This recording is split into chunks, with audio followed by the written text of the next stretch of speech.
I believe we are live. Please give me a moment. I'll make sure everything is working fine and we shall get started.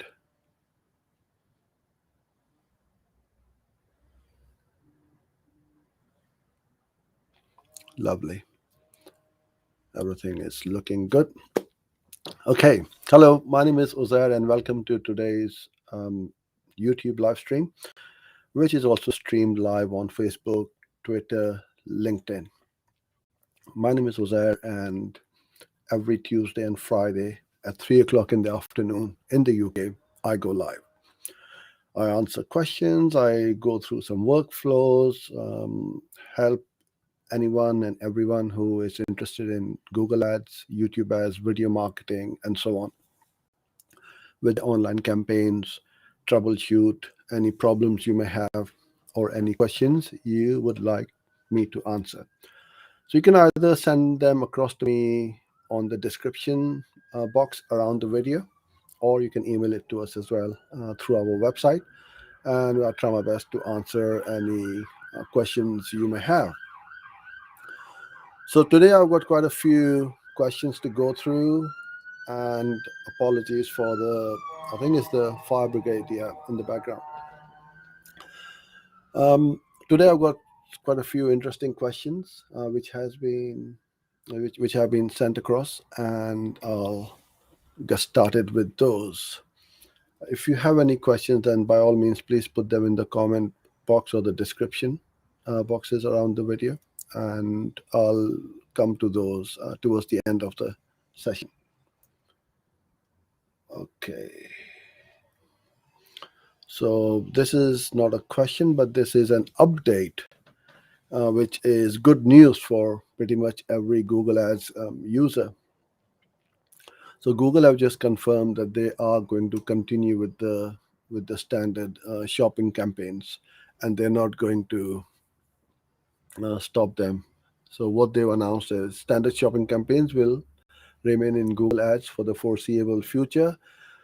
However, smart shoppings are going away and will transition into Performance Max later on between July and September. So any smart shopping which you may be running, they are going to go into Performance Max. And here's a little table, which is courtesy of Manual, and it shows you what you can and cannot do in smart shopping and standard. So let's quickly go through it to refresh our memory as to what these campaigns can do. Suppose maximize conversion value bid. Strategy, smart shopping, yes. Standard, no. Can be shown on the display network. Smart shopping, yes. Standard shopping, no. They only go on the Google page. Can be shown on Gmail and YouTube, yes, for smart shopping. Suppose campaign priorities. This is the biggest one where I would like to think is the biggest difference between smart and standard shopping. Smart shopping, you don't have any control with regards to this, whereas over here you can create the uh, high top priority, medium priority, and low priority, or high priority, medium, and low priority campaigns. Campaign structure for this only in standard shopping. Allow you to create several groups of products. Yes, no. Suppose negative keywords, again, smart shopping does not give you anything, whereas the standard shopping you can control quite a bit with using the negative keywords creatively. And you've got allows you to see search terms, and supports ad schedule, supports bid adjustments per audience. That's really important as well, and also allow you to see a breakdown on the performance of as per the network. That was the first announcement. The other one is the three changes coming to Google Ads automated extensions, and this is through our courtesy of our friends at searchengineland.com. So Google have just announced these three changes. A type of ad extension that is created dynamically for your ad when it's predicted to improve your performance. Now, What that prediction is, only Google knows. Here's what's changing. Automated and manual extensions can be shown together. So starting sometime in mid-March, automated extensions can be shown with manually created extensions. So if you have created two site links manually, Google Ads can show two dynamic site links as well for a total of up to four site links. So it can mix and match these together. I see some of the comments and questions coming through on YouTube. So I will come to those in a bit. W at Turf Gurus and Hogs PB2. Reporting. Google Ads will provide a report for automatically created extensions. You can see these in the table view of the extensions page like this over here. And they can be added at ad group, campaign, or account level, which is good. Also, starting in mid-March, site links, call-out, structure snippets from higher levels in your account can serve with extensions of the same type from lower levels. So here's before and after from Google Ads that illustrates before and after structure. Now, as per Google's best practices, opt into dynamic site links, dynamic callouts, and dynamic structure snippets to give the system more opportunities to show extensions with your ads. You can pause or remove an extension, individual extension that was automatically created if you don't want it to show with your ads anymore. Now, that's up to you how much you are going to take into account what the Google recommendation is. Some people I know, they never opt in, and quite a few people I know they do opt in. If you're going to ask me what we do as an agency or what I do, sometimes I do, sometimes I don't. So I'm going to give you a very diplomatic answer to this. Some of the recommendations are not aligned with our campaign goals, so we tend to ignore them or cancel them. Okay, then we have this is the most exciting stuff which has been announced, especially for those of you who are running experiments. So this is really, really good news, and we have already started to see how easy and effortless it is now to update and sync the experiments with the campaign. So what the problem was before, previously when you were running an experiment, meant that you had to first create a campaign draft and then test that draft separately in an experiment. Now you can select a campaign and create a custom experiment for it in a single step. It is literally takes a minute or two. It is really, really quick. So when you set up your experiment, you can specify how long you'd like it to run and how much of your original campaign's traffic and budget you'd like to use. So you can split it 50-50, 60-40, 70-30, however you want. You have got total control over the experiment creation. And it is set up in 3 simple steps, as you can see over here: step 1, step 2, and step 3. It's super fast and super simple. And the way to optimize your experiments with the sync. Now, sync is the new feature which makes everything really, really easy and effortless. So to make it easier for you to run valid experiments, Google is rolling out this new sync feature with your experiments. So in the past, keeping experiments, and this was the problem, big problem and headache to keep on top of it. Keeping your experiments up to date meant that you had to manually copy changes over from the original to the new one, right, to the experiment. This is both literally difficult and impossible and time consuming to keep on top of everything, especially if you're running multiple experiments at the same time. So with this campaign, Google will automatically update your experiment with any changes you make in the original campaign. So if you add new keywords to a campaign while you're running an experiment on it, it's going to sync to the experiment as well. Or you pause them, whatever changes you made is going to sync, as that's what it says, sync. These keywords will automatically be added to your experiment as well. Sync is turned on by default when you create a new experiment, and I would recommend that you just keep it switched on. because you don't want to switch it off. Otherwise, it's no point in doing all this work manually. Keep it on.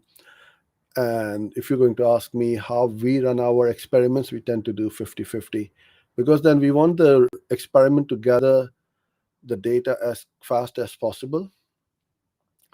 And sometimes we do a 70-30 if a campaign is doing really well and we don't want to rock the boat. So we can either do 70-30 or 80-20. But it's entirely up to you what the goals are and how the campaigns are performing. Okay. So I've got Mike. Hello, Mike. Lovely to see you here as well. Keep the comments and questions coming through, and I'm going to answer them for you after I've gone through all these questions now. So these, yeah, you can see it fine. I'm going to enlarge it a little bit more. Those of you watching this on the mobile phone can read the question. So the question is, how much budget do I need for Google Ads? And this is, I think, one of the most common questions which is asked by many. Or how much budget do I need? And my reply to this question is, first of all, if you are new to Google Ads, you've not run any campaigns before, use or set up a budget which you are comfortable losing. Now, I'm not saying waste your money, throw away the budget, give all your cash to Google, nothing like that. If you don't have any data in your account, we need to test first. Testing can take anything from 60 to 90 days, whilst we're optimizing the campaigns as well, obviously. And what I mean by testing is also that I don't mean that we won't get any results for 90 days or 60 days, not at all. You may start getting leads or sales within a matter of hours or days as soon as the campaign starts to run. But it may be at an expensive price because we haven't put in negative keywords, we haven't tested the ads and the landing pages and so on. So first of all, you need to test, and this is where the budget comes in. We don't know. So I would always say, if it's a big company spending tens of thousands of dollars, then they will allocate a certain budget. That's not a problem. But for small to medium sized businesses, I would say try to aim for 30 clicks per day, because you don't want 2 or 3 clicks per day. Otherwise, nothing is going to happen. You're going to get frustrated. Oh, nothing is happening after 2 weeks or 3 weeks. Get a handful of clicks or visitors to your website per day to see what is happening or not happening. Now, that click could be $1 or it could be $100. That's how you will work out. So for me to give you a number, it just won't make any sense. Because if I tell you, oh, you need to budget $50 a day and your click cost is $100 a day, you'll never get a click. So always go by the click and then multiply it by your average CPC. Now, again, if you haven't got any data in your account, then you go by the keyword planner and see what the estimated top of the page average CPC is. And then you start to run the campaigns. And that's how I would budget. But always start with a budget which you are comfortable running. How do I get my ads to rank number 1 in Google Ads? This used to be quite common when we had that average position before. Now, obviously, we don't have the average position anymore in Google. So all you can do is to see the search impression share, the search impression lost by budget or by ad rank, and so on, and see how competitive your bids are. So it's a combination of two things, bids and budgets. You don't want to rank number 1 for just 2 hours of the day and then or show any ads for 2 hours of the day because you are bidding so aggressively to stay at the top, that you are paying a high price for your clicks, your ad budget is depleted very quickly, and your ads don't run through for most of the day. So what you want to do is to have a fine balance of the search impression share. So what we like, or I would like to see, is at least 70% of the search impression share. Then I know that I'm getting most of the impressions. I'm competitive in the auction, and I'm not losing out big time. For brand campaigns, I would like to see at least 90% of the impression share, because I don't want to lose out on brand for sure, especially by budget.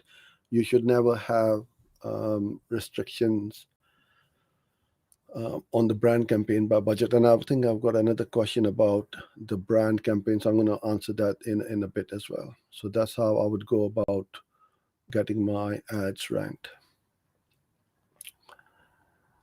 Okay, I only want great and qualified leads. How can I do that?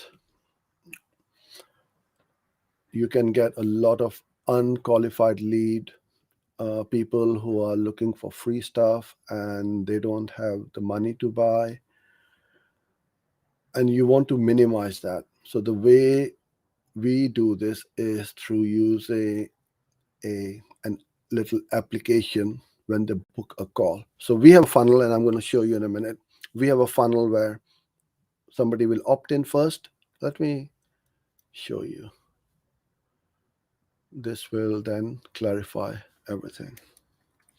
So we drive traffic to this page. They put in the opt in, and then they go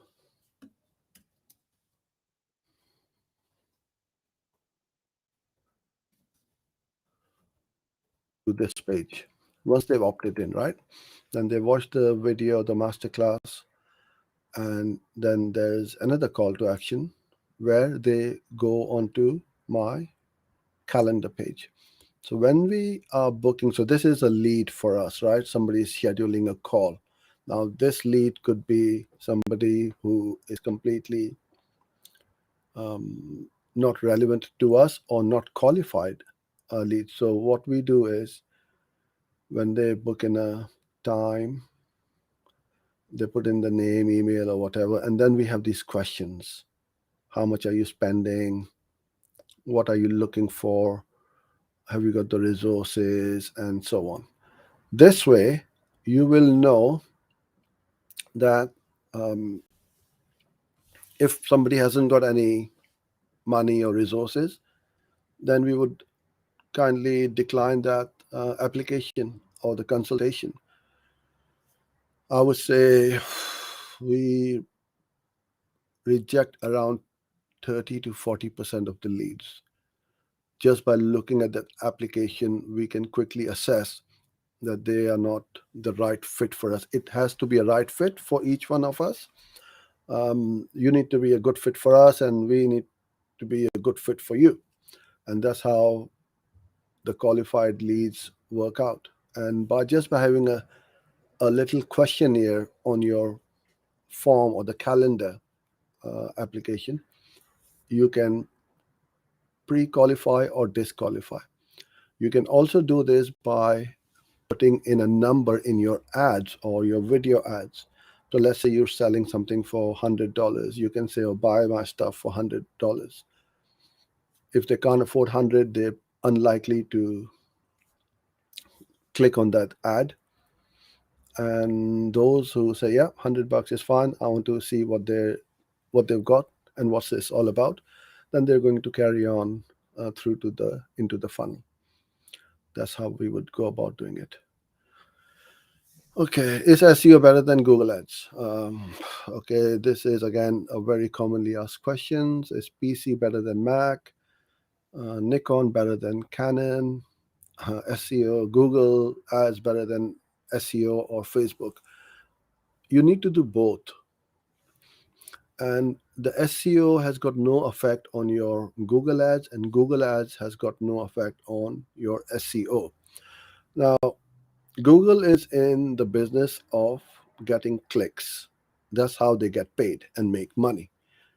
98% of their revenue, I believe, comes through Google Ads. Lots of their products like analytics, Gmail, Data Studio, and so many hundreds of products they've got. They give it away for free to build up that brand. But AdWords or Google Ads is where they make all the money.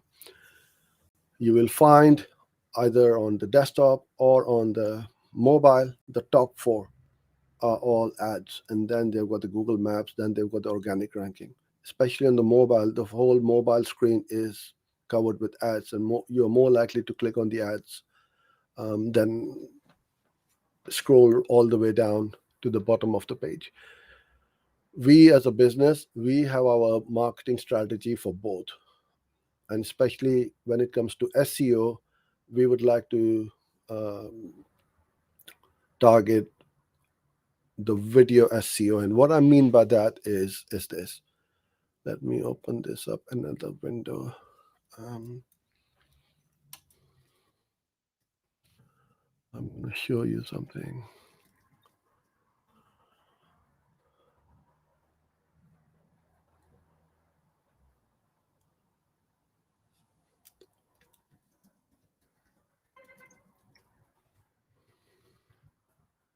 All right. And this is a strategy very few people are using. So I've typed in Learn Google Ads 2022. This is a keyword which we are targeting. So as you can see, these are the four ads at the top, which is fine. And now we have got videos, which I've got 1, 2, 3, 4, 5, 6, 7 videos. And then the organic rankings are coming at the top. Now, Udemy is a high authority website, one of the highest authority websites out there.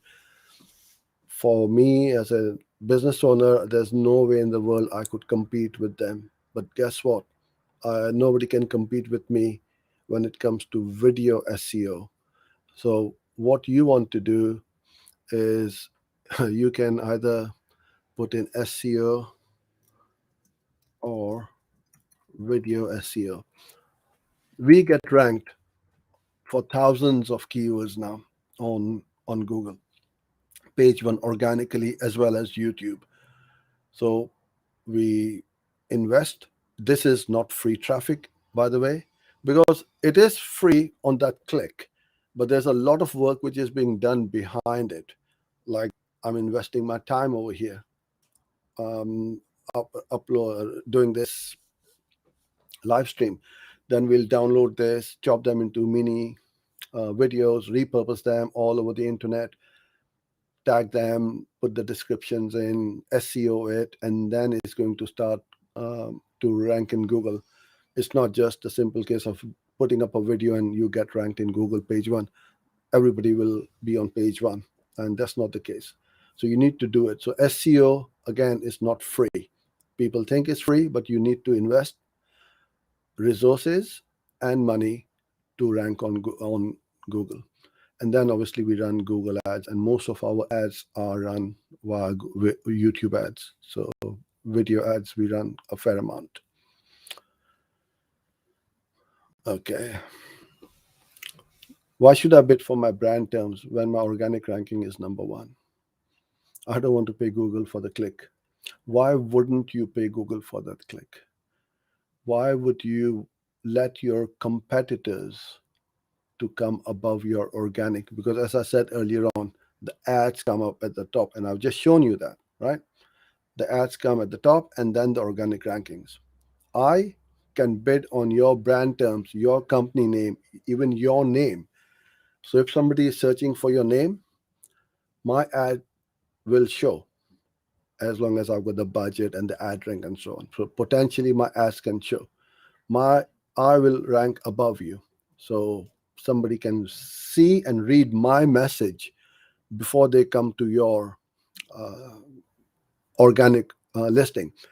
And if you're not ranked one or two and you further down the page, they're going to scroll on the mobile. That's where 90% of the traffic is nowadays. And then they're going to give up and they'll go to the top and they say, oh, this looks interesting. I'll go and check them out. Even if you are trademarked, I can bid on your name. I can't use your name in my ads if you are trademarked, but I can bid on it. So I can bid on Apple, iPhone, Samsung, or whoever it is in the world. Even Google, I can bid on them, but I cannot use the terms, the trademark terms, in my ad.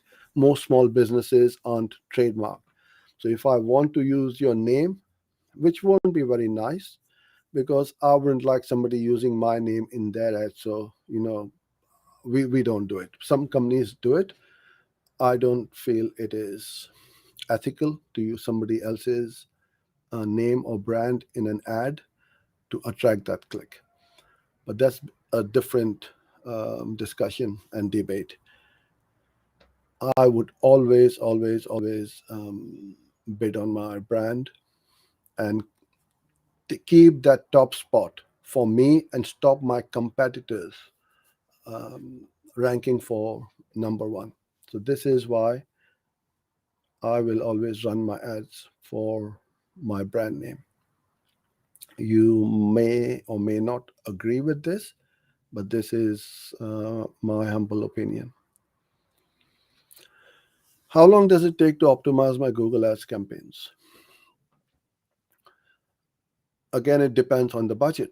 If you are spending hundreds or thousands of dollars or pounds in a day, obviously you're going to get more data into the account a lot more quicker than if you were spending 10 or 15 pounds a day.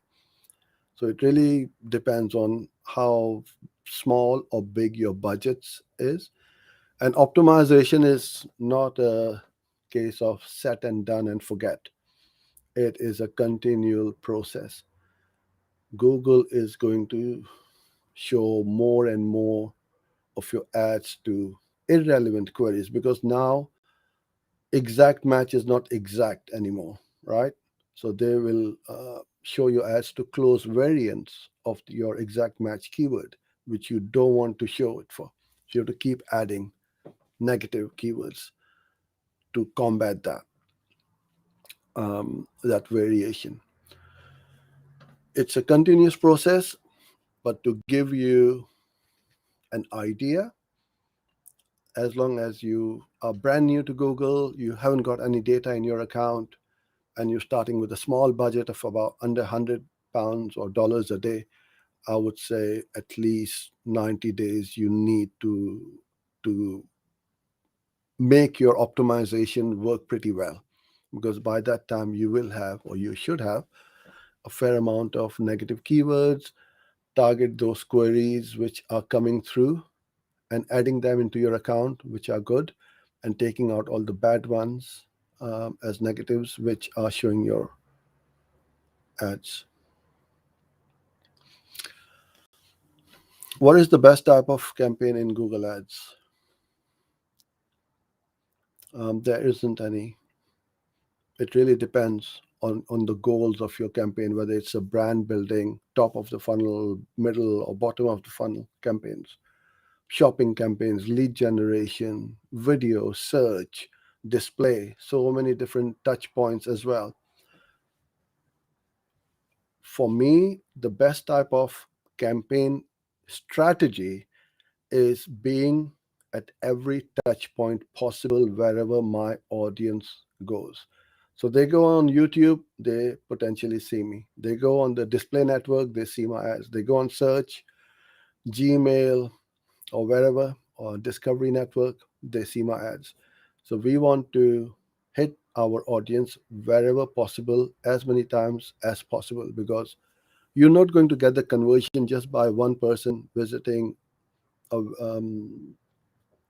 your website and convert. Yes, you will get a very small, minute percentage, maybe 2 or 3%, but the majority of them are going to bounce off after they've clicked your ad, come to your website or landing page, and then they're going to go away. That's where you need to follow them around the internet, build up that brand. So anyone who is viewing this live stream, or watching this as a recording, or view any of my videos on YouTube, I'm building up a huge remarketing list. So I can go into my Google Ads account and say to Google, show this ad to anyone who has viewed any of my videos from my channel. So Just like email marketing, most people, many marketers, or most marketers will say the money is in the list. Well, the money is also in the pixel list, because the more people you pixel, the better it is for you. You're going to grow your business, you're going to grow your audience, because more people see you, know you, like you, and trust you, the more they are going to convert. So I would say go on every channel. Search, display, video, shopping if it's an e-commerce store, Facebook, Instagram. So you can see you got four of the biggest platforms: Google, YouTube, Facebook, and Instagram. You don't need any more traffic, to be honest with you. These four will be more than enough to skyrocket your business. Okay, I'm going to now go to the questions or comments. Let me just bring those up. And please don't wait until the very last moment, because there is a delay of about 30 seconds or so. And I may not see your question or comment. All right, before I do that, I just wanted to give you a couple of resources. So we got a Facebook community which we have started. We got about 300 people in there now, or professionals, I should say, who like Google Ads. So feel free to join in here, join the discussion.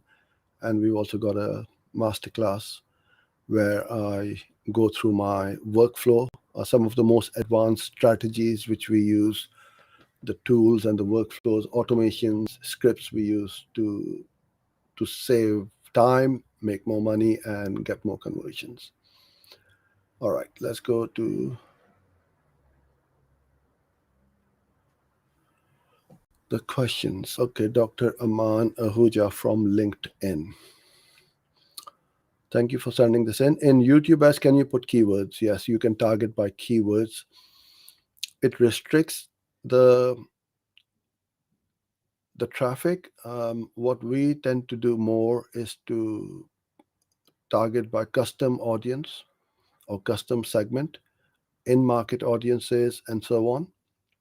But yeah, certainly you can put in keywords, and Google say that they are going to show your ads on those videos which have your keywords in them, in the title especially. But that doesn't seem to be the case, and it's again a game of whack-a-mole. You have to keep stopping your ads being shown on videos which don't have your target audience. And one thing which I would definitely advise you is stop your ads from showing on mobile apps. That is the biggest drain on your budget. You can't do this in the interface. You can do that through the free Google Ads editor tool. Okay. Okay, I think there's the spell checker has. Hi, Uzair. I've been following you for a while. Thanks for the great channel. You're a champion. Thank you, and thank you for being here. I truly appreciate your comment. We only see categories but can't put keywords. No, Dr. Aman, you can do that as well. I think you just need to look around in your interface and you will find the keywords there as well. And there's now a warning comes up at the top that keyword is going to restrict the traffic or the audience or something along those lines. But keywords, we use it, but not a lot, to be honest with you. I'm building an international website. Please advise some highlights in SEO for Google. Well, the best tip I can give you is create content regularly. I've shown you my SEO results just now. Video SEO is so easy. So if you are building up a site for the international market, then video has got to be the at the center, at the heart, and the core of your marketing mix. From here, we create multiple pieces of content in video format, blog post, which is text, audio, which is the podcast, and so on.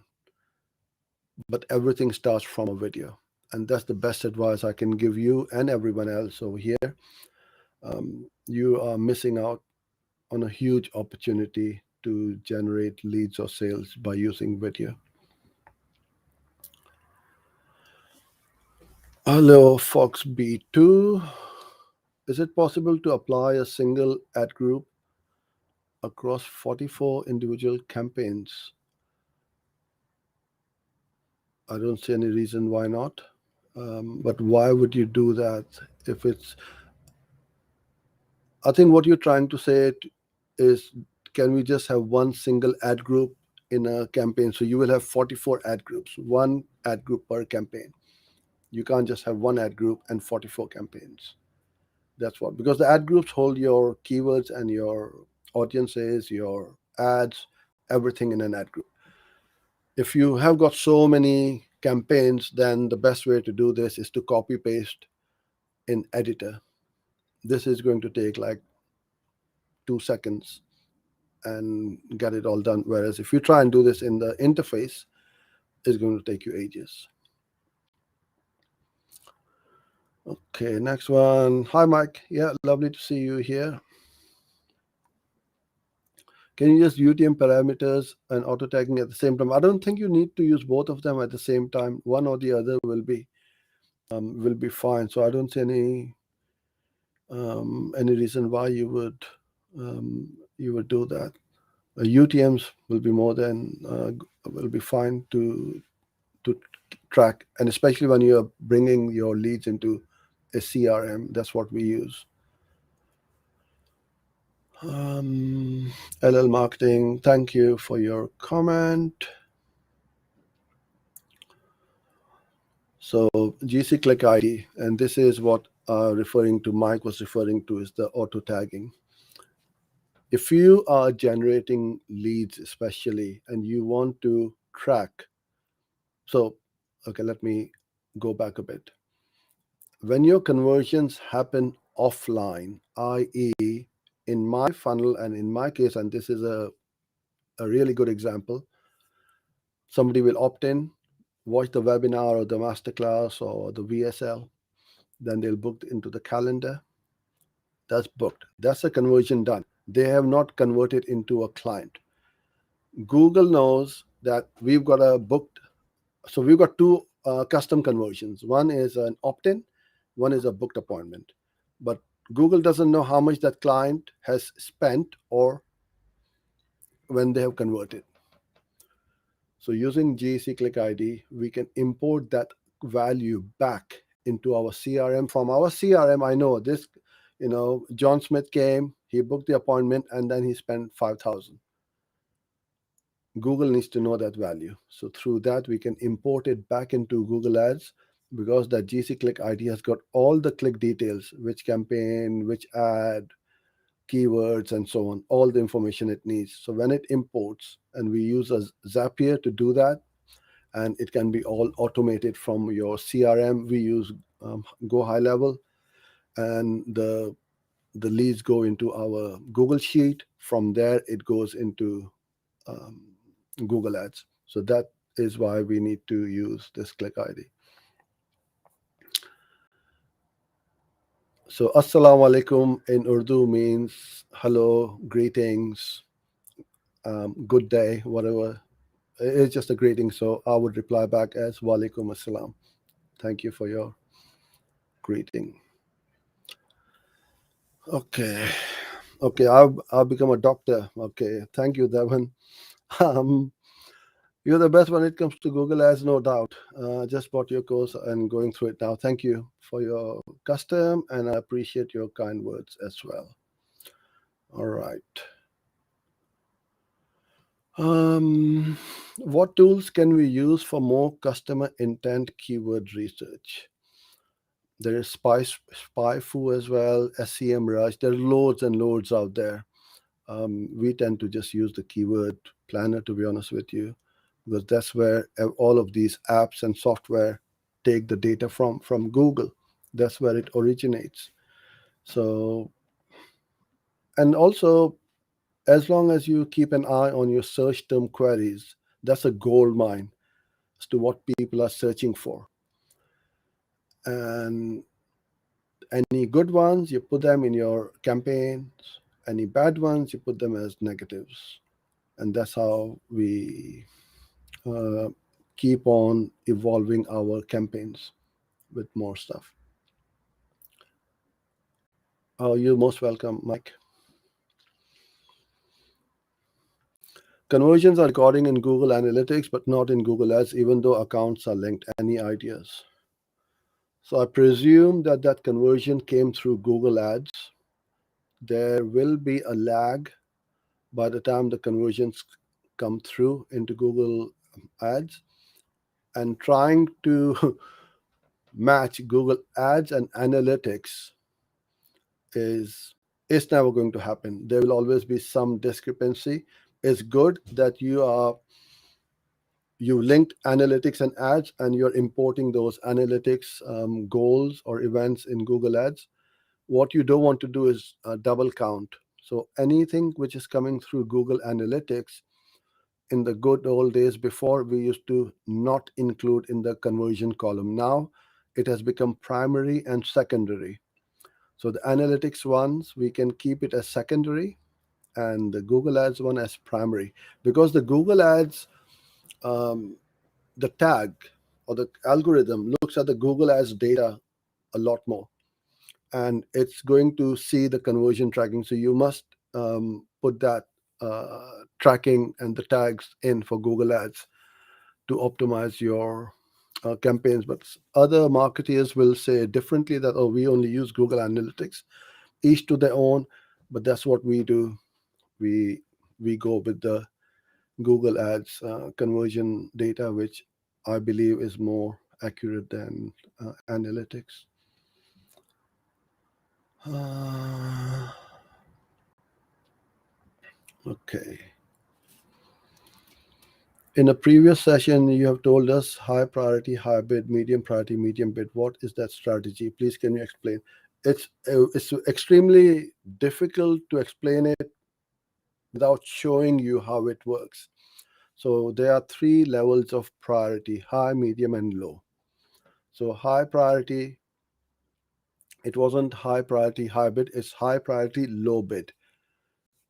So what we want to do is, if I'm selling an iPhone, I want all those queries which don't have the intent. How does a camera on an iPhone work? Or need more information on iPhone or something like that. We want to keep adding them as negative keywords without having to pay a fortune for that click. So the high priority low bid is what it is, the lowest bid. So let's say at that level, I'm bidding 25 cents. Medium priority, medium bid is where we bid on the brands. Now, we can't bid on keywords, obviously, for shopping, but we scout the traffic using a very sophisticated series of negative keyword lists. And then it's going to sculpt from high priority, low priority, high priority, low bid into medium priority, medium bid. And then the converters or the winners, which have had 5 conversions or 10 conversions, where we know we don't want to miss out in that auction, we bid the highest bid. So this is how the 3 levels of priority work.